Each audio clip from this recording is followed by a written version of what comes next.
Próxima questão de geometria, a questão 13, que vai envolver um pouquinho agora de trigonometria, certo? Então, o enunciado é o seguinte: a medalha da OIM é formada por 3 hexágonos regulares, lembre-se sempre, todos os lados são iguais, em que 2 deles são congruentes. Então, nessa medalha, 2 hexágonos são iguais, são congruentes. Ao analisar 2 desses hexágonos, sabe-se que o vértice do hexágono menor intersecta ao lado do hexágono maior, dividindo na proporção 2:1. Então, os vértices desse menor hexágono dividem o lado na proporção 2:1, ou seja, esse pedacinho aqui é o dobro desse, certo? Então, por exemplo, se aqui fosse 1, aqui era o dobro de 1. Se aqui fosse 2, aqui seria o dobro de 2.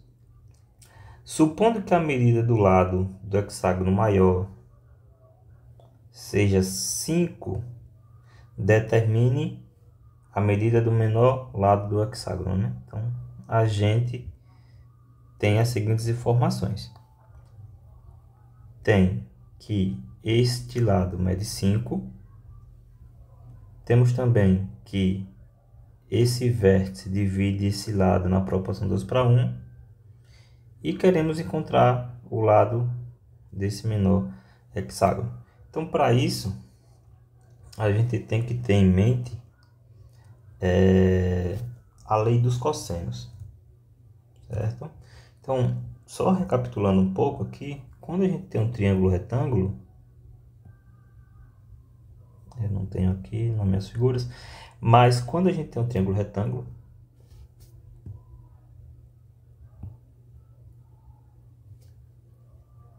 de lados A, B e C, é conhecido o teorema de Pitágoras, né? O quadrado da hipotenusa é a soma dos quadrados dos catetos.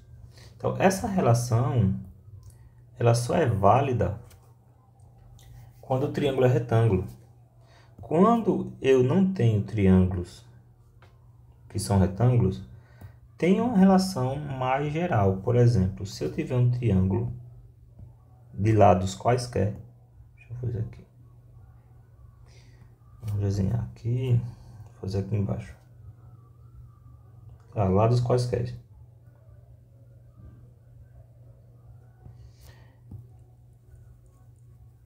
Então, vértice A, vértice B, vértice C. Aqui eu vou chamar o lado Azinho, lado Bzinho e lado Czinho. Aqui eu vou ter o ângulo alfa. Aqui eu vou ter o ângulo beta, digamos. E aqui eu tenho o ângulo gama, ou φ, sei lá, vou botar gama.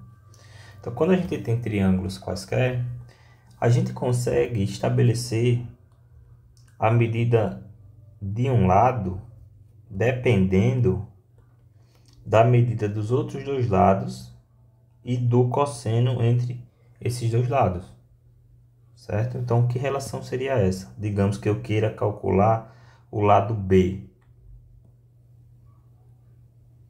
né? Então, a relação é muito parecida com Pitágoras. Então, vai ser o B ao quadrado, vai ser a soma dos outros 2 lados, né? A soma dos quadrados dos outros 2 lados, menos 2 vezes o produto desses 2 lados, vezes o cosseno do ângulo formado por esses 2 lados, né? No caso, os lados que eu estou considerando é o lado A e o lado C. E entre eles é formado o ângulo beta. Então, eu tenho que calcular o cosseno de beta. E é exatamente isso que eu tenho na figura aqui. Por quê? Eu tenho esse lado que eu quero descobrir. Eu vou ter um ângulo entre esses 2 lados menores. Entre esse lado e esse lado é formado esse ângulo aqui. Então, é interessante que se eu conseguir descobrir quanto mede esse lado e o ângulo, o cosseno do ângulo entre esses 2 lados, eu uso a lei dos cossenos para encontrar o terceiro lado, certo? Então, a gente vai seguir esse caminho para resolver o problema. Então, o hexágono regular é uma das figuras que mais aparece com frequência nas Olimpíadas. Então, é interessante que vocês saibam de tudo que envolva o hexágono regular, certo? Só recapitular aqui. Então, num hexágono regular,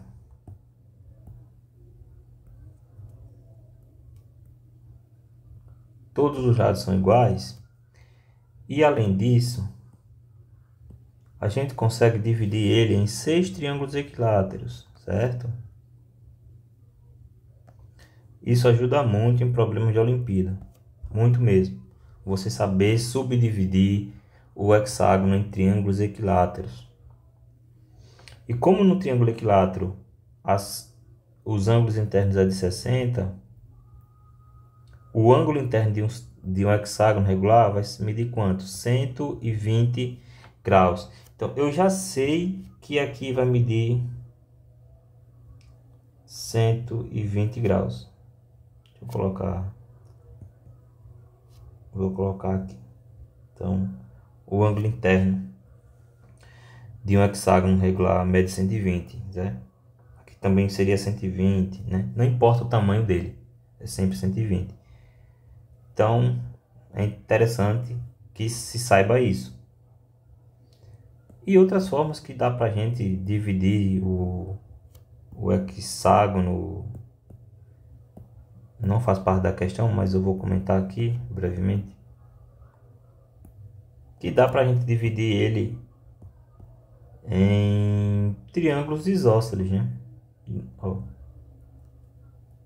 Às vezes pode ajudar no problema de Olimpíadas fazer essa decomposição.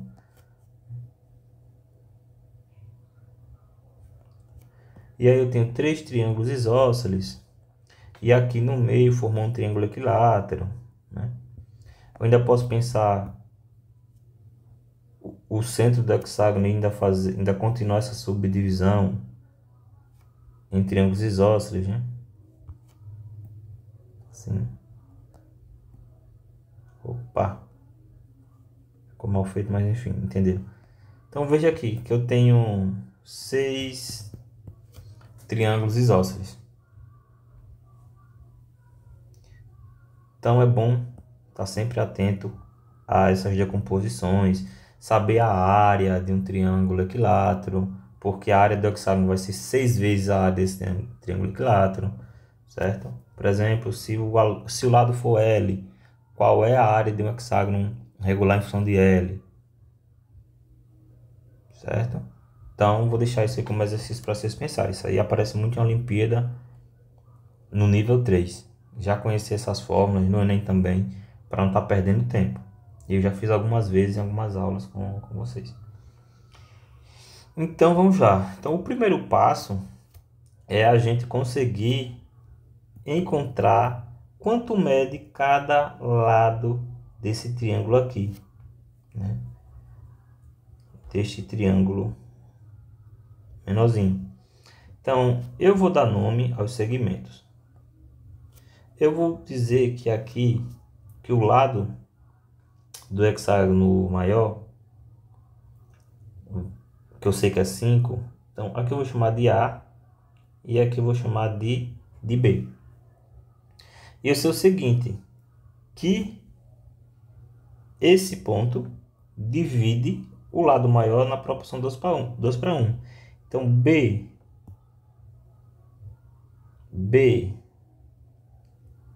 opa, falhou aqui. Vamos lá. Então, eu sei que B... Tá falhando a caneta, só um momento. Deixa eu voltar aqui.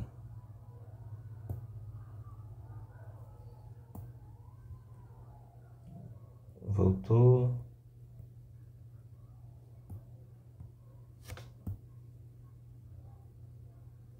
Não tá. Deixa eu fechar o aplicativo.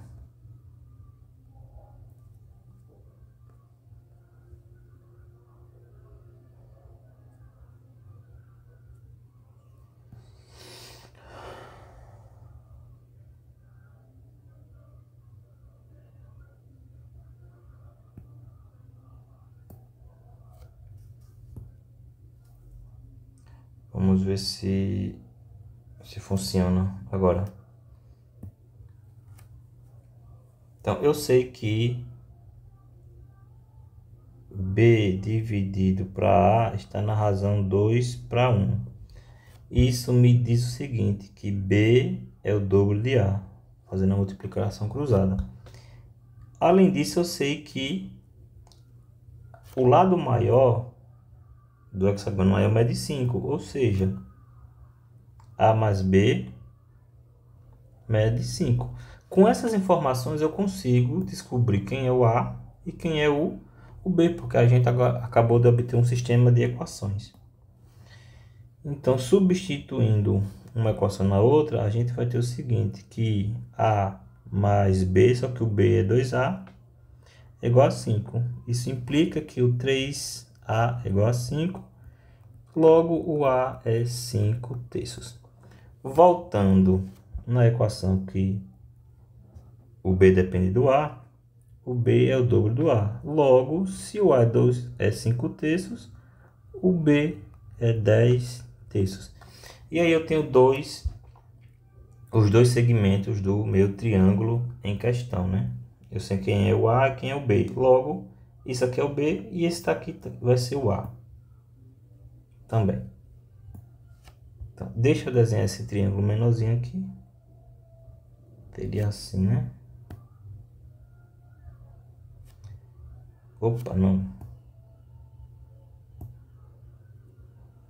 Seria assim. Então, o B é 10 terços e o A é 5 terços. E o ângulo formado aqui é de 120. Então, pela lei dos cossenos, vou chamar aqui de C. A lei dos cossenos me diz o seguinte, que o C ao quadrado é igual a ao quadrado mais B ao quadrado menos 2AB vezes o cosseno desse ângulo.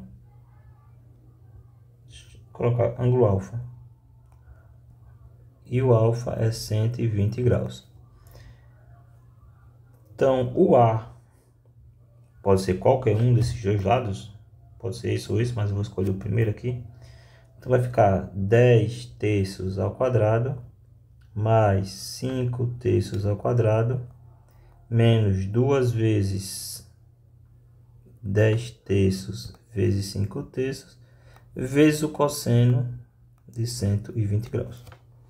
E agora, um passo importante é a gente conhecer quanto mede o cosseno de 120. Deixa eu colocar aqui, ó, o cosseno de ângulos suplementares, de ângulos que fazem 180 graus.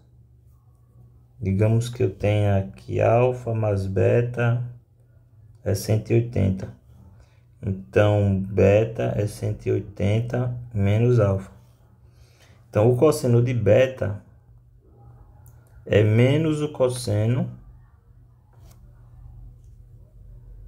de 180 menos alfa. No caso, o meu beta aqui seria o 120. Então, o cosseno de 120 graus é menos o cosseno de 180 menos... de 180 menos 120. Então, daria 60. O cosseno de 60 é meio, então ficaria menos meio. Certo? Então, cosseno de 120 graus seria meio. Continuando aqui, vai ficar 10 ao quadrado dá 100. Dividido por 3 ao quadrado que dá 9. 5 ao quadrado 25. Dividido por 3 ao quadrado dá 9. E aqui eu tenho 12 vezes 10 vezes 5. Que dá 100. Dividido por 9. Vezes menos meio. Isso aqui é igual. Deixa eu diminuir aqui o tamanho.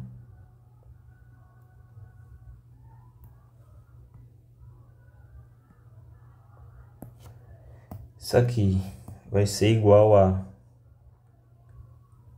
100 sobre 9 mais 25 sobre 9. Aqui eu já posso simplificar. Esse 100 com esse 2 vai ficar mais, né? Menos vezes menos mais. 50 sobre 9. Isso aqui é igual a 100 mais 25, 125, mais 50, 175. 175 sobre 9. Ou seja, conclusão, c ao quadrado é 175 sobre 9. Passando o expoente como raiz, vai ficar c é igual a raiz quadrada de 175 sobre 9, que é igual a raiz quadrada de 9 é 3, e raiz quadrada de 175 a gente pode decompor como, deixa eu ver aqui, 25...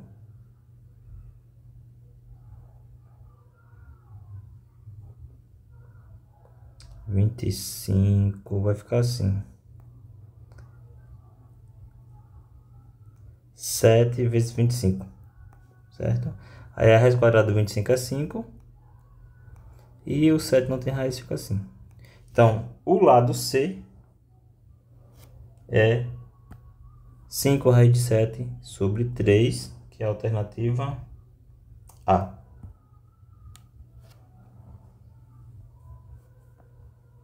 Então, uma questãozinha um pouco longa, né?